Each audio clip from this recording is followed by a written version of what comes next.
Welcome, trusted advisors. This is the podcast where we explore what it really takes to build, grow and sustain a thriving financial planning business.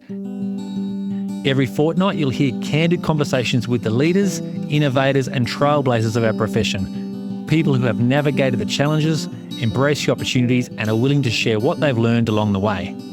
If you're curious, ambitious and committed to raising the bar in advice, you're in the right place. In financial planning, it's easy to assume that if revenue is growing, clients are happy and the team is busy, then the business must be performing close to its potential. But what if that assumption is wrong? Today's episode is about the profit that advice businesses are leaving on the table, not because of market conditions, pricing pressure or a lack of effort, but because of hidden operational blind spots that quietly compound over time. My guest today is Dean Lombardo, founder of Effortless Engagement and author of a recent white paper titled The Profit Gap, the real cost of operational blind spots in advice businesses. In that paper, Dean draws on research across hundreds of advice firms and deep diagnostic work inside real businesses to identify a consistent and confronting insight. Many advice firms are materially less profitable than they could be, even when they appear to be well run. Dean's research points to 4 interconnected areas where profit leakage most commonly occurs: organisational misalignment, workflow complexity, capacity misuse, and conversion friction. What makes this work particularly valuable is that it doesn't focus on working harder, adding more staff or cutting service. Instead, it focuses on how advice businesses are structured, how decisions are made, how work flows through the organisation, and how advisor time is actually deployed. Dean brings a rare perspective to this conversation. He's experienced the advice industry from almost every angle, as an advice business owner, a senior corporate executive, a consultant, and now as a trusted advisor to many of Australia's highest performing firms.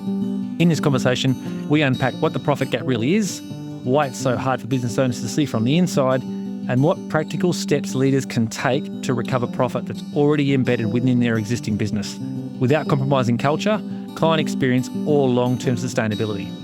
If you're an advice business owner who feels that there's still untapped potential inside your firm, this is the conversation you'll want to listen to all the way through.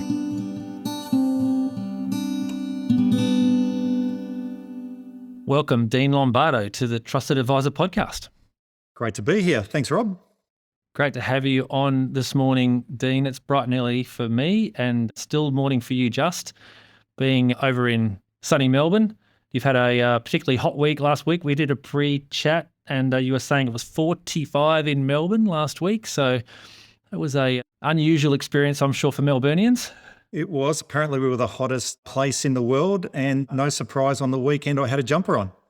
That's living in Melbourne. That sounds like Melbourne to me, yeah. So, Dean, we've only recently met.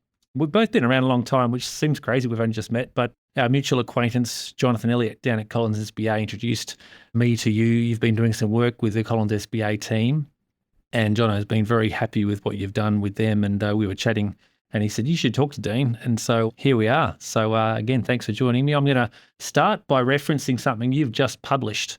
You've just put out a white paper you've called The Profit Gap, and it's got some great content in there. I've had a read, obviously, and we've talked about it. So there's some really great insight in there. And I think a lot of people listening today who are avid listeners of the show will take a lot away from this chat. So let's get into it. You introduced this idea of the profit gap as the difference between reported profitability and what a business should be capable of. What first prompted you to explore this so deeply across financial advice firms?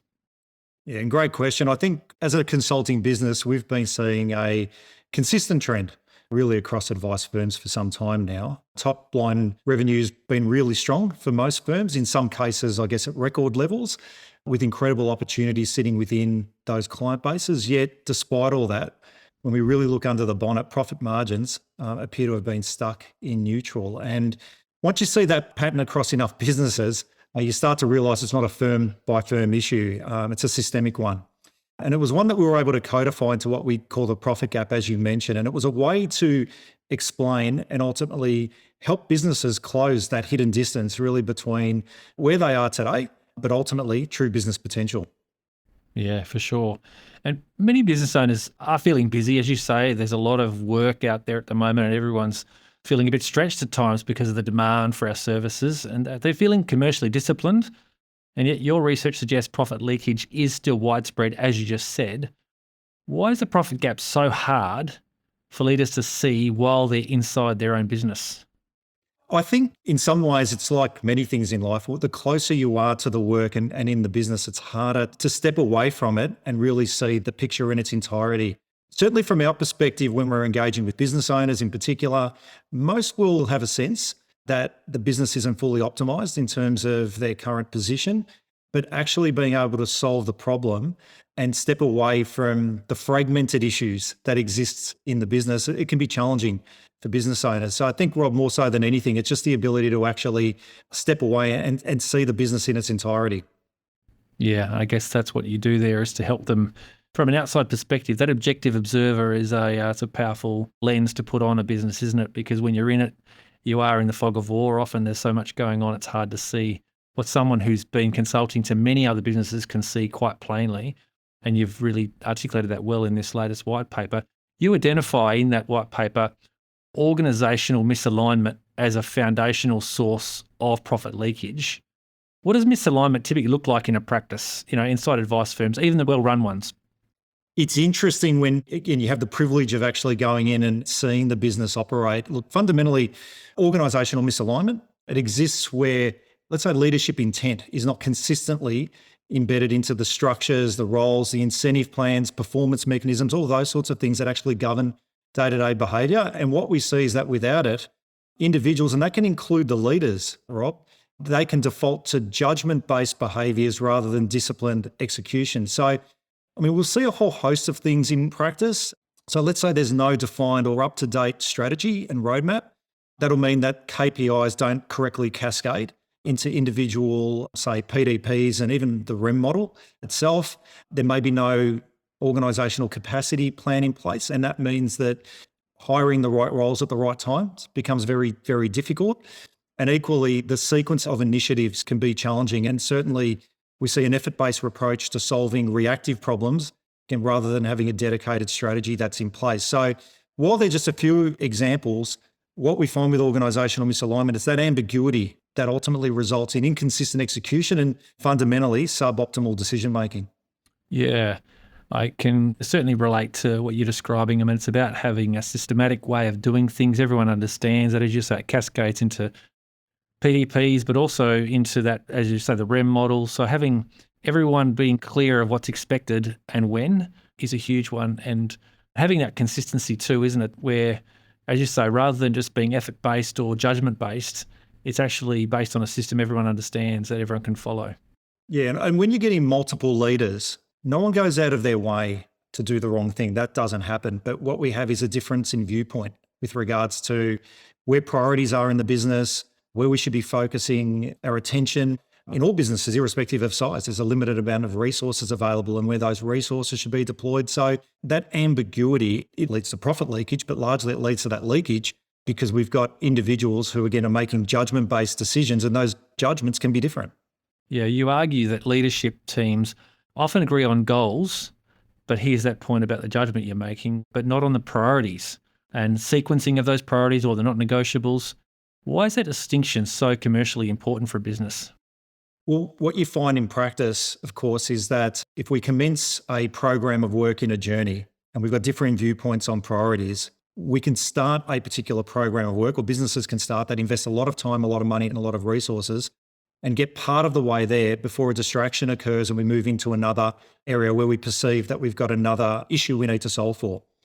And the lack of continuity and the lack of alignment in terms of where that resourcing is invested, and potentially if we haven't got the right plan and strategy in place, the connectivity between those areas, what we find when we actually, again, see the businesses themselves is that effort and execution don't necessarily align to an outcome-based result that the business was expecting. So if you haven't got your priorities in order, if we haven't got alignment in terms of sequencing of execution, you tend to find that the problem that's sitting in the background starts to surface and the distraction moves across to that area. So businesses get lots of half things done, and that normally leads to other problems.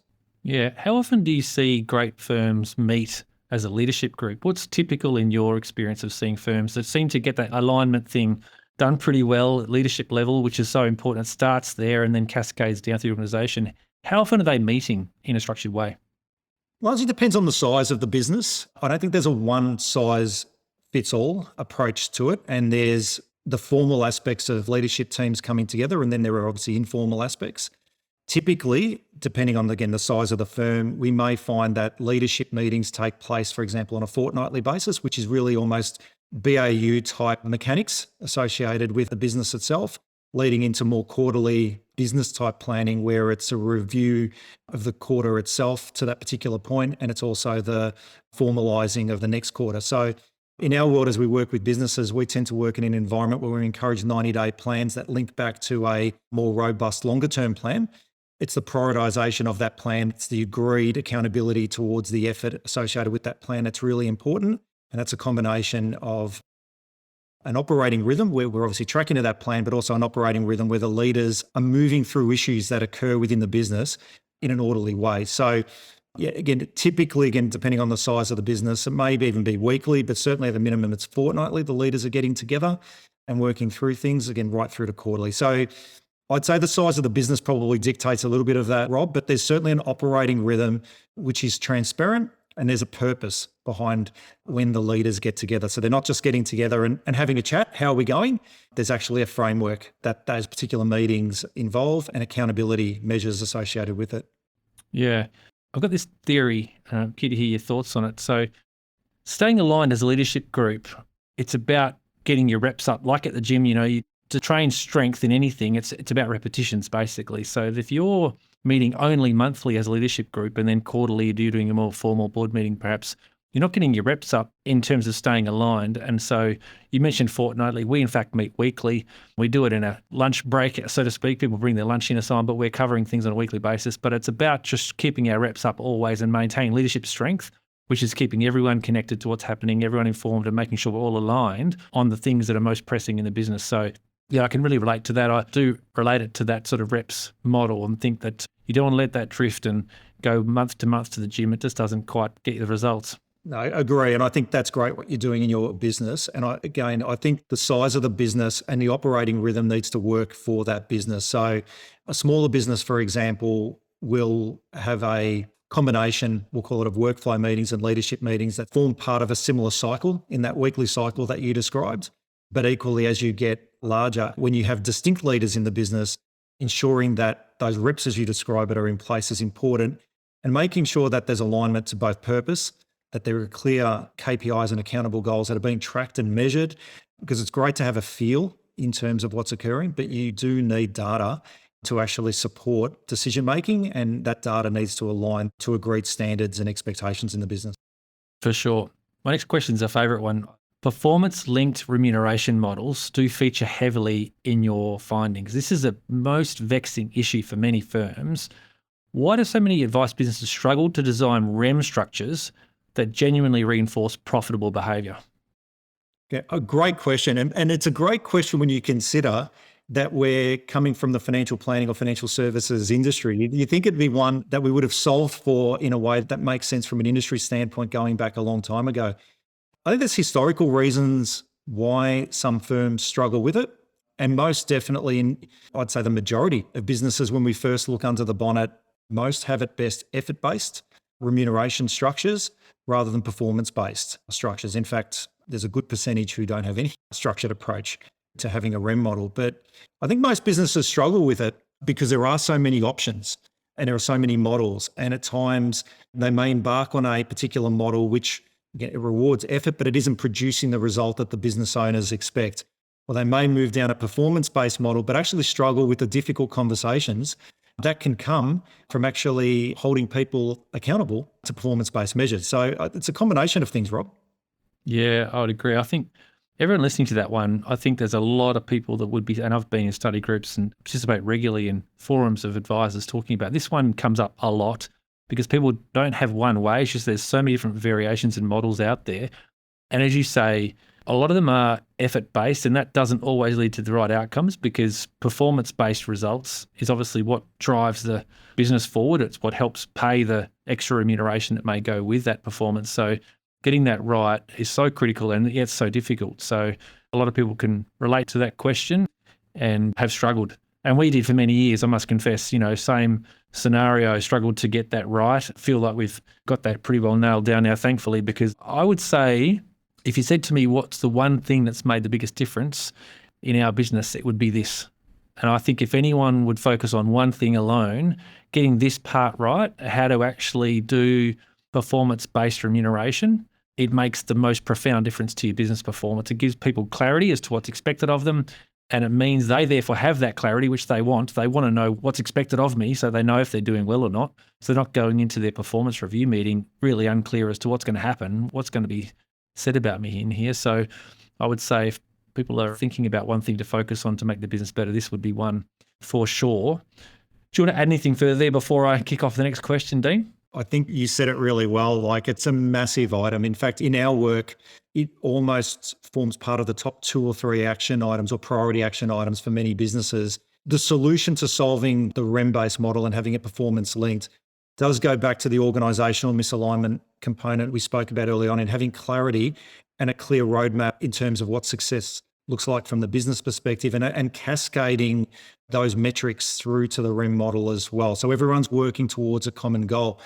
But undoubtedly, when you have a transparent model in terms of how you're remunerating your people, when you have a clear line of sight in terms of what success looks like, you're actually able to work towards common goals. And I find the best models when we move towards implementation are those that are transparent, where you can actually sit down with a team member and almost get them to create their own plan in terms of what their financial future looks like, because they can understand the levers and they can most definitely be in control of helping to drive the success that will ultimately lead to a benefit for them and, importantly, the business. So critically important. And the effort-based models, the last piece I'll say is when we walk into a business and we're doing particularly a deep diagnostic, we don't just look at business data or talk to the business owners. We'll talk between the different members of my team to every single person in the organisation, which can be a big job when there's a lot of people in the organisation. But we do ask questions about how they feel about REM and do they understand, how they're rewarded. And what I can say is that effort-based remuneration models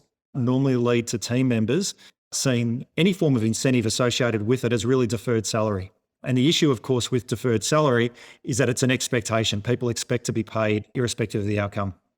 Yeah, for sure. That one, as you say, in your work and you do deep diagnostics in firms and you sit down and talk to everyone, I'm sure you would find that one comes up as a priority item for the people in it. Everyone's a bit afraid of this idea of having KPIs, but in fact, having clarity of what's expected of you is actually a gift. And as you say, if they've got the levers, there's a mechanism in place to understand how the system works, they then feel more in control of what performance looks like for them. But let's move on to workflow complexity, because this doesn't usually show up as failure in a business.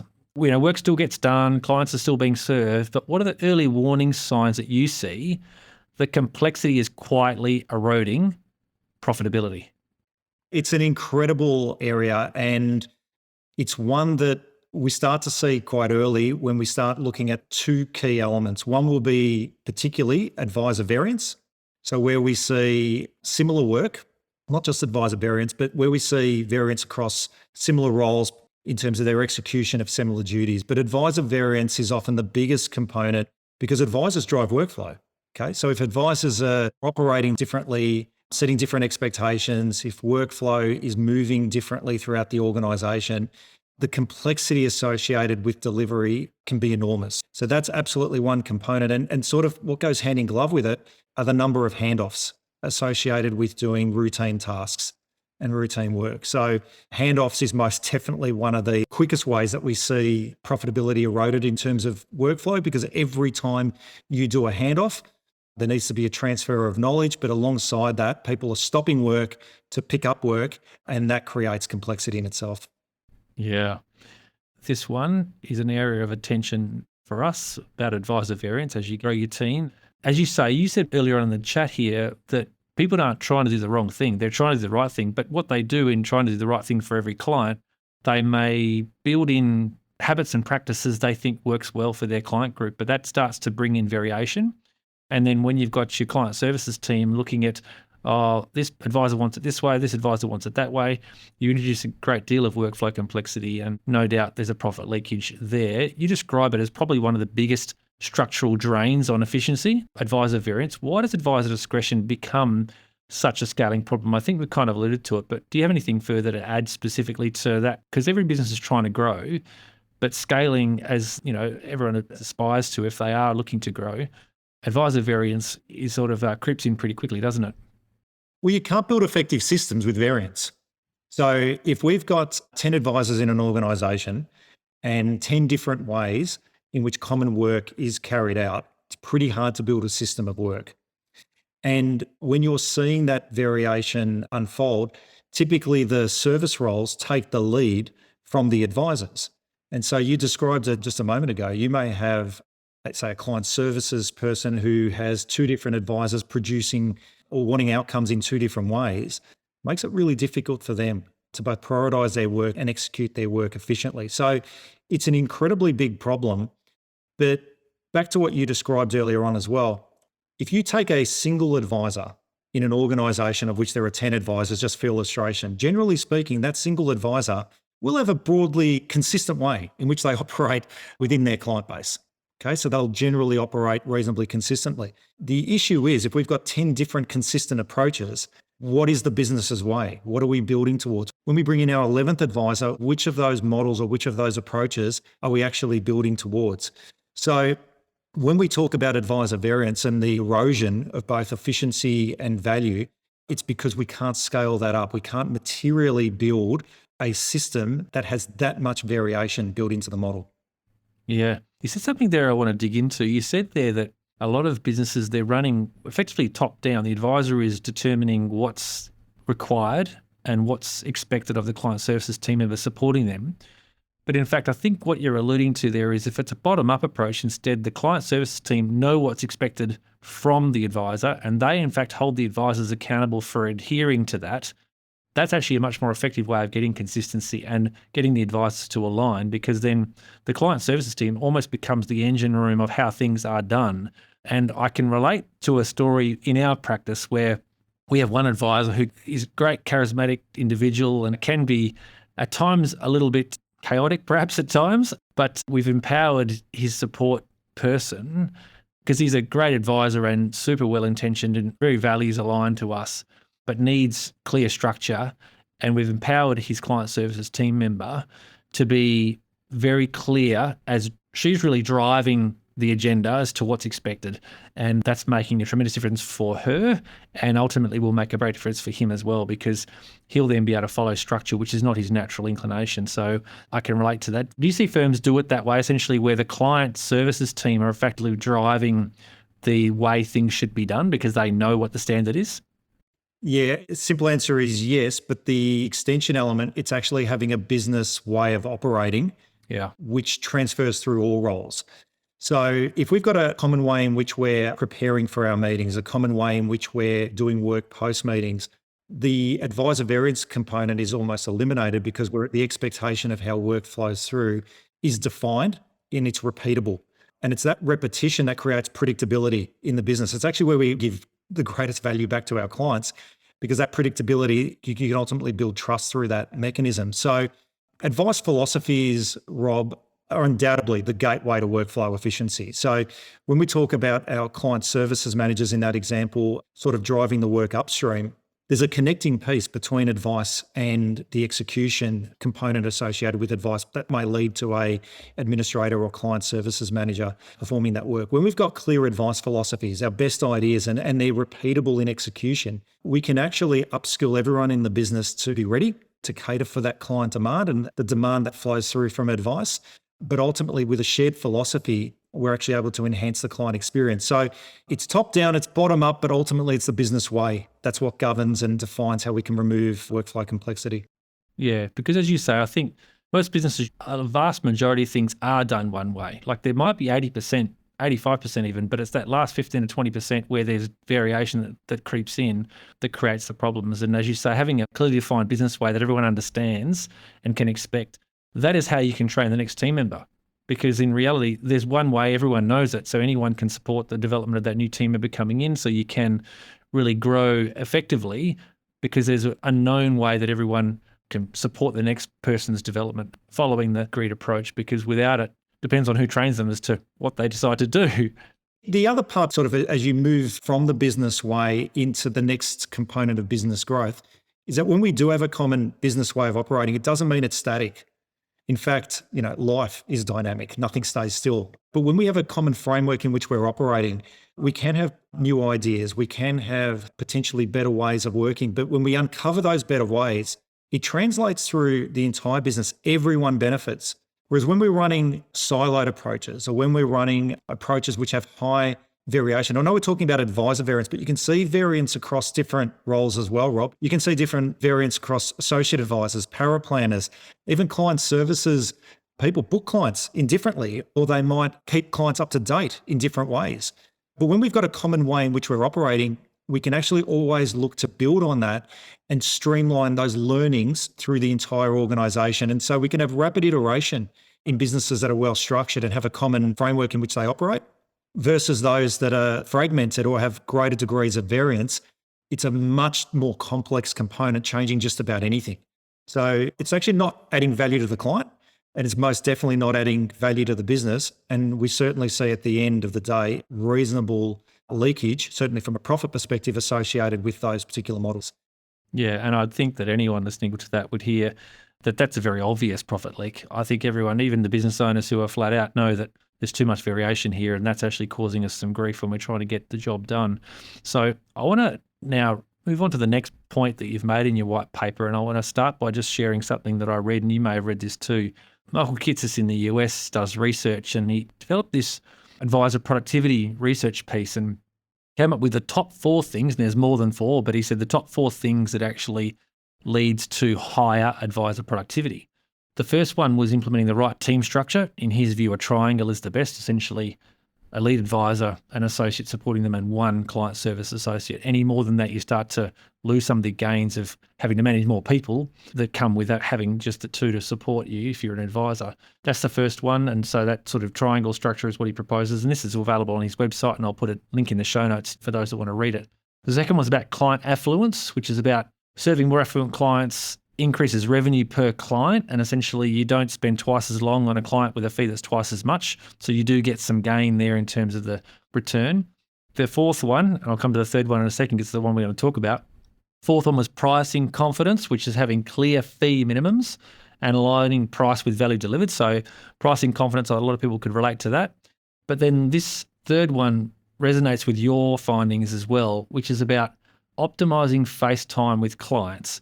Now, you've said in your research, advisors spend over 60% of their time on back office activity and less than 10% on new business. Why does this imbalance persist, Dean? Even in growth-oriented firms, why are so many advisors spending so much time on back office duties?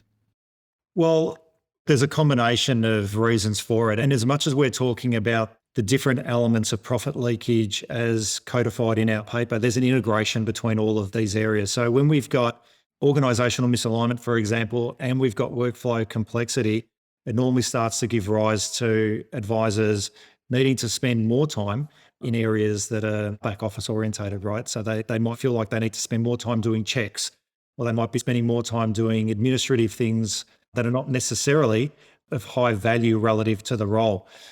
But there are other reasons that are associated with it. I guess if you think about why advisors spend potentially less time with new business activity, some just don't have confidence in that space. The fourth lever in terms of our paper is conversion friction. We're still struggling with advisors actually building networks, going out there and seeking organic growth opportunities. So it's not an area of comfort for a lot of advisors as well, who are waiting for opportunities as opposed to being proactive and seeking opportunities. But what's really interesting when you connect the findings and you piece it all together is that the average number of meetings, Rob, that an advisor has, it's sort of circa around 125, 126 review meetings per annum. These are the structured meetings that we would expect an advisor to have based on the data that was presented. Now, again, that's the average. So you'll have, even in your business, Rob, there might be extremes. Some advisors could be quite weighted in that area and some lighter. But if you think about an average of 126 meetings a year, that's about 3 meetings a week or close enough to it over about a 40-week year. So what it's really pointing towards is that many advice businesses have capacity opportunities that aren't being fully utilized. And because of that, we're creating poor work habits. And those poor work habits are also one of the mitigating factors that are translating to advisors spending more time in back office required functions. Yeah. I think many advisors listening will say, just give me more support and I can do more. But it's actually more than that, isn't it? And as you said, you've identified how interconnected the issues are inside a business. It's not one issue on its own. It's actually how those things all relate. You mentioned conversion friction, which we'll come to in a moment, organisational misalignment. So it's having to have a look at a business holistically and not identifying just one thing and saying, well, advisors, I just need more support and I'll be able to grow more. Well, in fact, let's make sure we're doing things one way, one business way. Let's make sure we're aligned as to what's expected. And then we think about doing the capacity building. But let's talk about capacity. You talk about excess capacity is often carried in anticipation of growth of firms. When does forward resourcing, and you talked about this a bit earlier about making sure you've got a forward capacity plan, if you like, as to how you should add staff and when does it become a strategic investment and when is it quietly becoming sort of more profit leakage? That's a great question. And when you look at the average numbers, it implies at the highest level that we have capacity within advice businesses. And for advisors that are really under pressure and snowed under, you think, but how is that the case? How is that possible? Once again, there's not a one-dimensional answer to the issue, but when businesses are growing, you need to have capacity. So not all businesses are fully optimized with every minute of every day accounted for. That's not possible. And we need to have capacity to grow. In fact, the one guarantee, if you're a growing advisor and you're a growing business, is you can't plan for growth as being on a particular day, we're going to get a particular new client, right? So we need capacity every day, every week, every month to be able to deal with the onboarding of new clients. But what we tend to find when we go beneath the surface and we start to look at the operating models that are in place is that many businesses carry, as you described, excess capacity in anticipation of this future growth that we're expecting or potentially internal client transitions into the future. So potentially, we might be thinking we've got advisors entering the next stage of their careers and therefore we're going to need to have an opportunity to have that transferability of relationship. And so while it can be critically important to have excess capacity, if you've got too much of it, it can actually result in blurred lines of accountability. So what that means is you start getting advisors with capacity drifting towards lower value activity.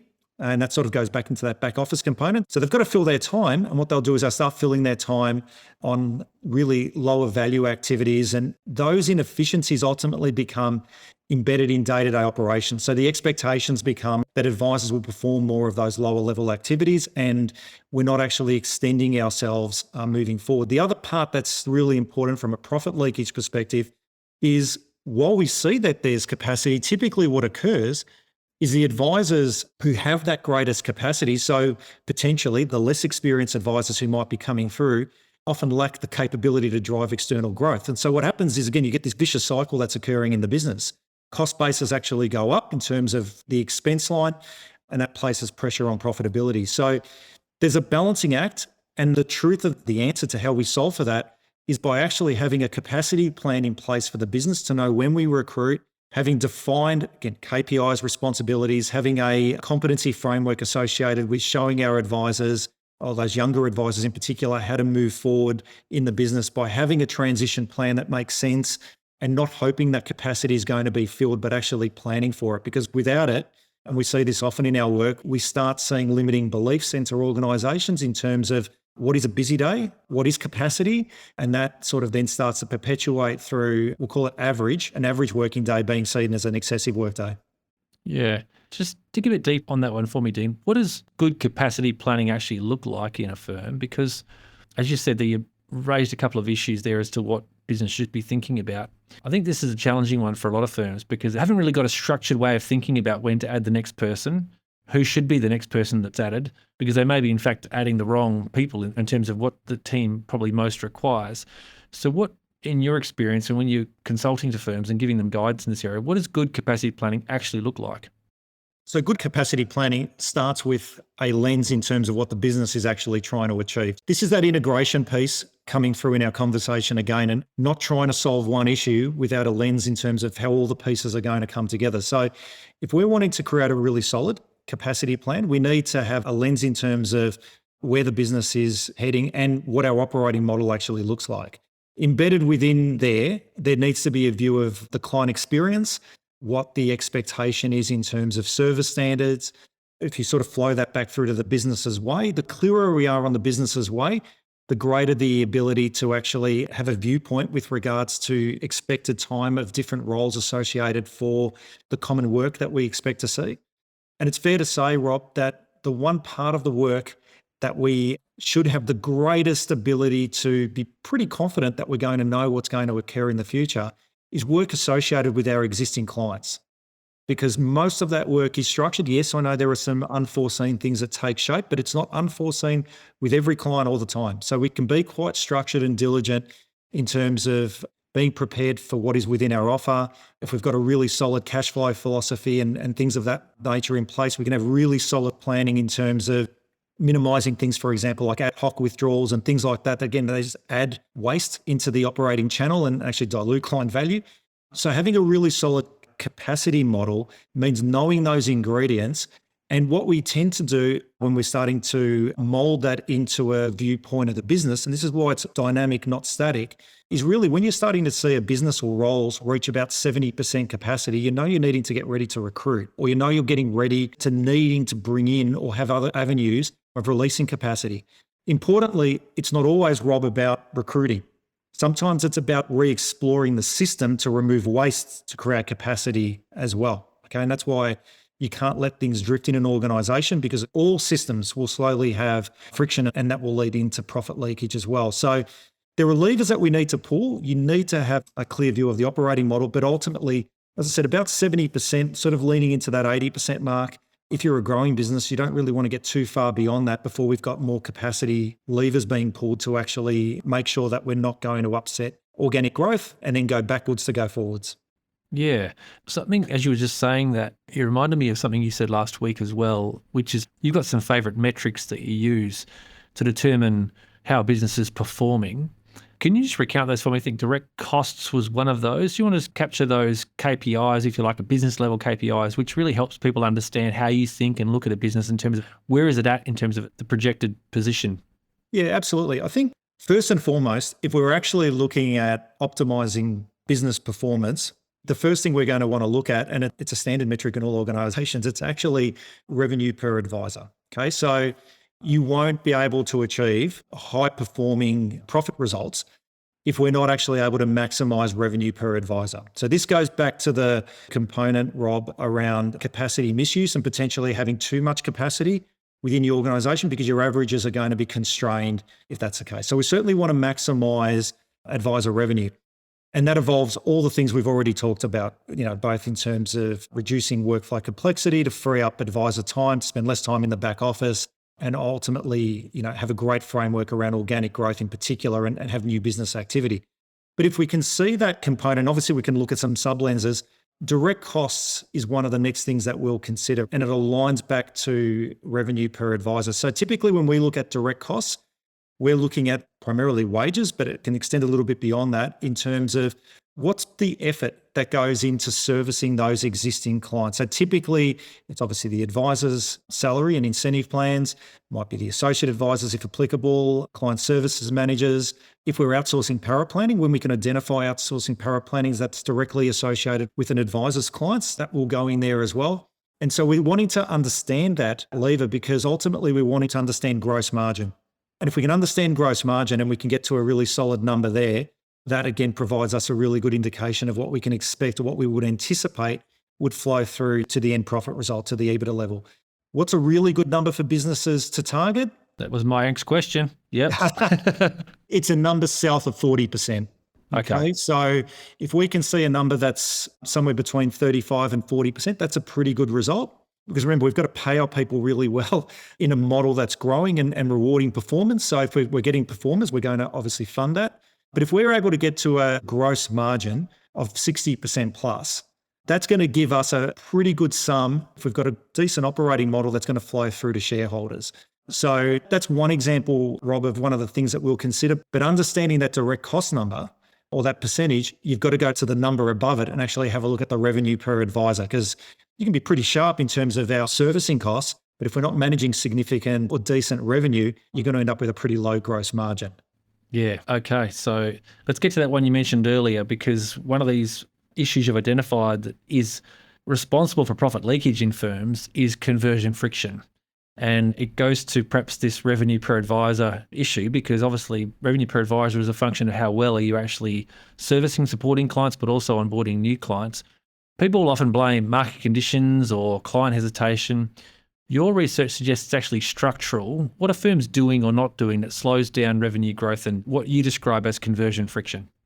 Yes. So firstly, organic growth, and appreciating that can mean different things to different people, right? But we're talking about non-acquisition revenue growth, should be at the cornerstone of all business plans.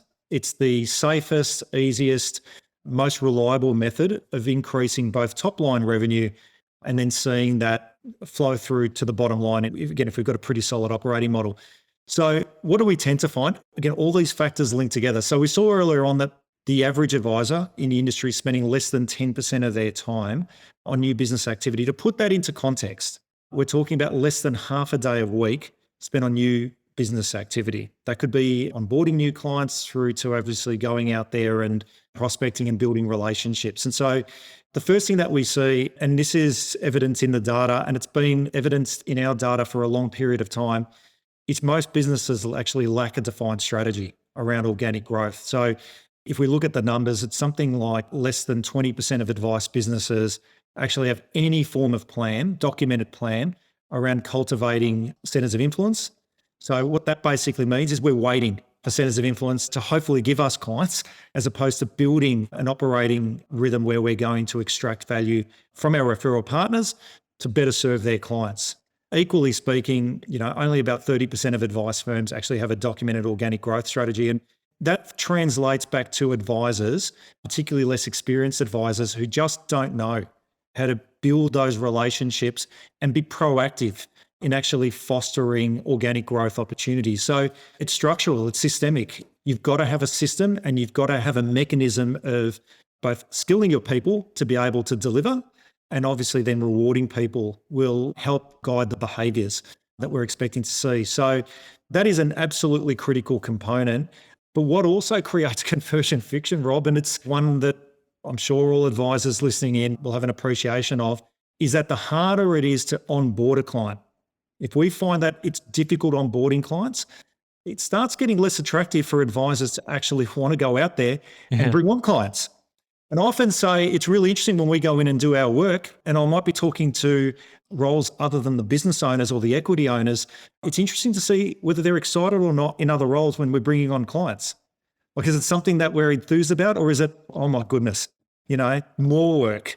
If that's the attitude in the organisation, you're not going to have a high-performing culture, most definitely, but also you're going to see advisors, even those who do want to go out there and bring on clients, start to feel for the people in the organisation who may be under pressure or perceived pressure and not wanting to bring clients on. So it's not one-dimensional once again, it's all integrated. But if you haven't got a plan to grow, if you're not incentivizing people to grow and you're making it difficult to bring clients on, you're probably going to find you've got a fair degree of conversion friction in your organisation. Yeah, I think you're absolutely right. In fact, I'm surprised when you said 30% of firms have an organic growth plan documented. I'm surprised it's that high for starters. But also, that's a real telltale sign, that one you just mentioned, isn't it? When a new client is being added to the group of clients we have, and is the response, oh God, another client, like we're just so busy already. And there's a reluctance to add new clients, and there's not a real joy of adding someone else that we can actually support and make a difference in their life, then that's the litmus test, isn't it? You've got to think, well, there's something wrong with how do you actually bring on those new clients, the onboarding process, because people are not enjoying the fact that we're actually growing and helping more families. I think that's right. And having a REM model that makes sense to the organisation and aligns the strategy, the direction, and commits people to the behaviours that will achieve success is a great gateway into it. So step one is having all of those components aligned and having accountability measures in place. But we also need a plan of execution. And that comes back to advisors having their own individual growth plans that plug into the mechanisms that we build into our organisation. But let's not forget, one of the other really important levers of driving organic growth is pricing. Yeah. And it's get really interesting when we have a look at businesses and we understand conversion friction. The more difficult we make pricing, the more we tend to see leakage from a profitability perspective. So this might be of interest to you, Rob, and those listening in. But when we see pricing models that are quite complex, like as in very complex, and have multiple inputs to work out a desired pricing model for a client, it's the one that we often find, if there isn't a disciplined pricing control around it, advisors potentially will actually offer proxy discounting as part of it. So what they'll do is they'll, in their own mind, work out what they think they're comfortable with in positioning to the client. So before positioning it, it's what they're comfortable with. And if that pricing calculator comes up with a bigger number than what they're comfortable with, they may start to potentially offer a reduction in services or things, or worse still, provide the service and remove it from the pricing calculator just to get a number that they're comfortable with. So that's all part of conversion friction as well. We need to make it easy for our advisors to understand pricing, but also need to have an avenue of having disciplined controls around it, but a continual education stream in aligning client value and pricing and helping people actually articulate that value in front of clients. Yeah, I hear you loud and clear on that one. I imagine a scenario where if the pricing calculator is clear and people know what the inputs are, but they might kind of fudge the inputs a bit to kind of not get necessarily the price that they think the client wouldn't accept. I imagine a scenario where the client's data is already in the database, and that will typically lead to the inputs, and a little AI engine's in there saying, based on this client's profile, this is what the price will be. And if anyone wants to vary it, you can vary it, but you've then got to explain why you're varying it, which we do already now. But that day's not far away, and certainly something we're working on too. But for a business owner listening to this who suspects they have a profit gap, but they don't know where to start, Dean, what's the first diagnostic question they should be asking themselves? What a wonderful question. I think, firstly, I've been saying this for a long time, right? All progression starts with the truth.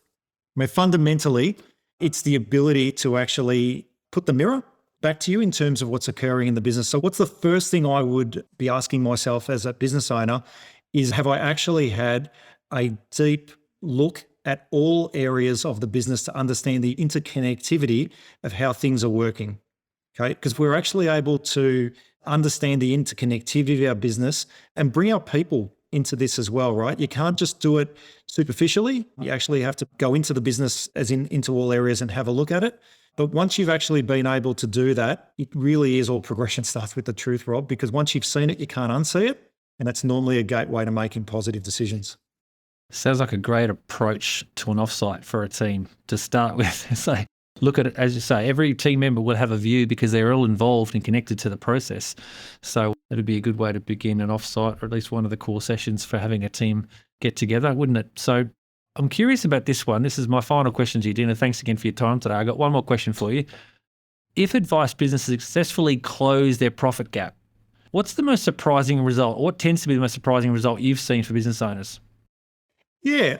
When the profit gap begins to be closed, what you find is it's actually a stress valve that actually is released with business owners. So the embedded stress associated with potentially walking around feeling like things aren't working as well as we should starts to give way to optimism for the future. Because solving the profit gap, for all that we've talked about today, profit is a result.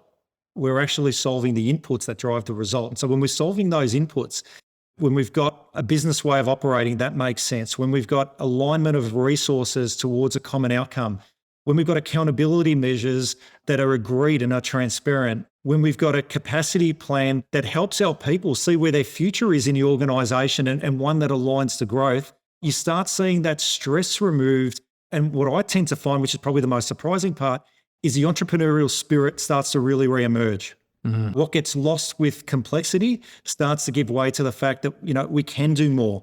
There's a bigger future. There's positive things on the horizon that maybe at a point in time that we're just not going to get past where we are at the moment in the roadblock. So the mind opens up and the future starts to become bigger than the past.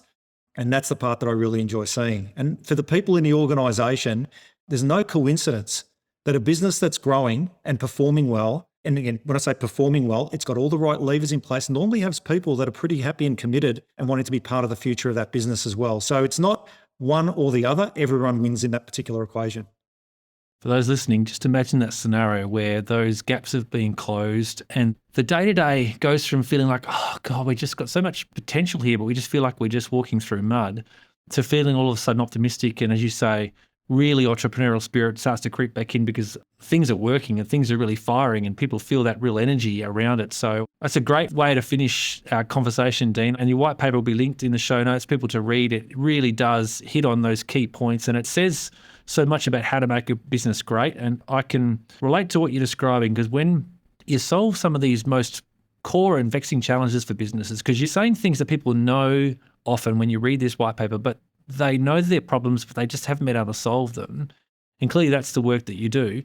So I know that just from our own experience, feeling like when things are solved and we're moving forward, and that optimism really permeates the whole organisation, it's quite a wonderful place to be. It's engaging and exciting for everyone involved. So I really appreciate the work you've put into that white paper and for joining me today, Dean Lombardo, on the Trusted Advisor podcast. Thank you very much. Thanks, Dean.